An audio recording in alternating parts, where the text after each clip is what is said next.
स्वातंत्र्य दिनी आंदोलकांकडून चक्क स्नेहभोजनाचे आयोजन. पुरवठा शाखेतील गैरकारभाराबद्दल सुरू आहे धरणे आंदोलन. याबाबत अधिक माहिती अशी की अन्यायाविरुद्धचा संघर्ष, लोकशक्ती आणि लोकशाही मूल्यांच्या बळावर देश स्वतंत्र झाला.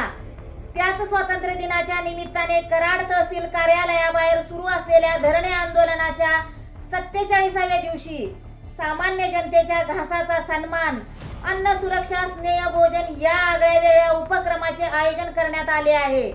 पुरवठा विभागातील कथित गैरप्रकारांची निष्पक्ष चौकशी करून संबंधितांवर नियमानुसार कारवाई करावी. सार्वजनिक वितरण व्यवस्थेत पारदर्शकता व उत्तरदायित्व निर्माण करावे आणि गोरगरिबांच्या अन्नाच्या हक्काचे संरक्षण व्हावे. या प्रमुख मागणीसाठी गणेश तुकाराम पवार यांचे संविधानिक व शांततापूर्ण धरणे आंदोलन सुरू आहे. 15 ऑगस्ट 2026 रोजी कराड तहसील कार्यालयाबाहेरील आंदोलनस्थळी नागरिकांसाठी स्नेहभोजनाचे आयोजन करण्यात आले आहे. नमस्ते, मी आंदोलक गणेश पवार. कराड तहसील कार्यालयाच्या पुरवठा विभागात जो भ्रष्ट कारभार झाला आहे त्याच्या विरोधात निलंबनाची कारवाई करण्यासंदर्भात मी आज 46 दिवसापासून धरणे आंदोलनात बसलेलो आहे. उद्या आंदोलनाचा माझा 47वा दिवस आहे.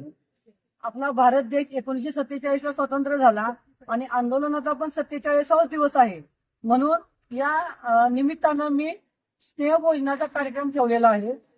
या जेवणाच्या अनुषंगानं गोरगरिबांच्या धान्य योजनेला व घासाला सन्मान मिळावा त्या हेतूनं मी उद्या सकाळी 11 ते 3 या वेळेमध्ये जेवणाचं नियोजन केलेलं आहे. त्या पद्धतीनं धान्य पुरवठा विभागाकडून लोकांना गहू वाटला जातो, त्या पद्धतीनं गव्हाचा रवा ठेवलेला आहे.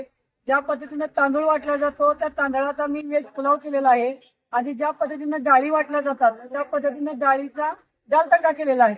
अशा अनुषंगानं जेवणाचं नियोजन केलेलं आहे.